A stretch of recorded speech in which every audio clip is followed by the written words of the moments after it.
I think it's the longest sustained period of anger I've ever had. Almost felt like Armageddon, like the end of the world. Like, no one could believe it. I don't want to say traumatic, but it's pretty close to it.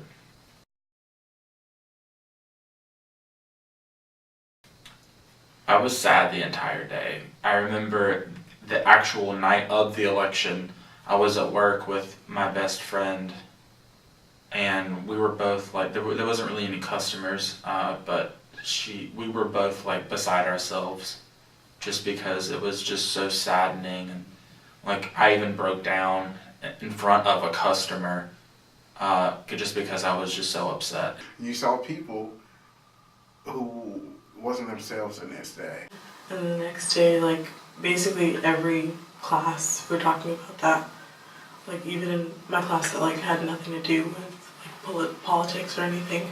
This is a majority white nation, you know, we want to say like America is where you go to be free and where you go for opportunities, but you know, it's obviously known that that's not true. You know, women, people of color, they always will struggle in America. The progress that we made under the previous administration, I feel like a lot of that has gone away and a lot of it has died. And as someone who identifies as being gay, a lot of my rights as a gay man have already been taken away, or things have been put into place to take them away. It's separating America, basically.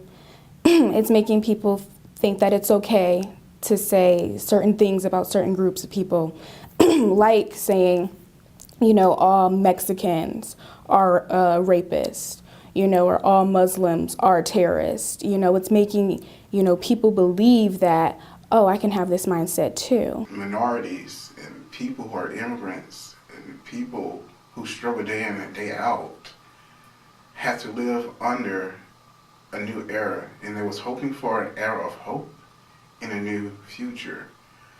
However, it just went back. I have never called senators and congresspersons as much as this year. I've got their numbers memorized. I'm constantly calling them. I don't think they're listening, but I call them. I've become a lot more vocal, not only on social media, but in person with people. Like, if I see something that's problematic, if I hear something that's problematic, I call people out on it, and unapologetically. Like,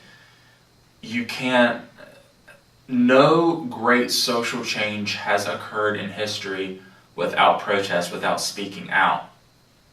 Whether it be the civil rights movement, the gay movement, women's suffrage, like, none of these people got us to where we are right now by being silent. I should want to make a change, or I should take steps, and I haven't, and that's totally on me. Like, I wish I could say, you know, I've joined these organizations and I've done this, but I haven't, and I'm thinking maybe now I should. We call ourselves the United States, but we're not united. Right now, with everything being controlled by one party, and it would be this way whichever party it was, there's no balance. There's no one speaking for everyone. Not everything lasts forever. And to feel defeat is to already have accepted it. And my thing is, I would like to see a lot more people become more resilient in the fact that, like, yeah, like, things are bad right now. Things are probably going to get worse before they get better. But at the same time, again, like, you're not going to have any progress made in society without social, like, activism, change. Like, you have to push, you have to fight back. I still believe the United States of America is the greatest social experiment ever attempted. And we hit bumps in the road. And over again, we have to reinstate that every human life has the same value. And to me, that's what we're fighting for. I am an African American woman. I am scared, but I am hopeful for a better America. I am gay, I am important, I am worthwhile, I am loved, I am strong, I am resilient, and even though things are really rough right now, I will persevere.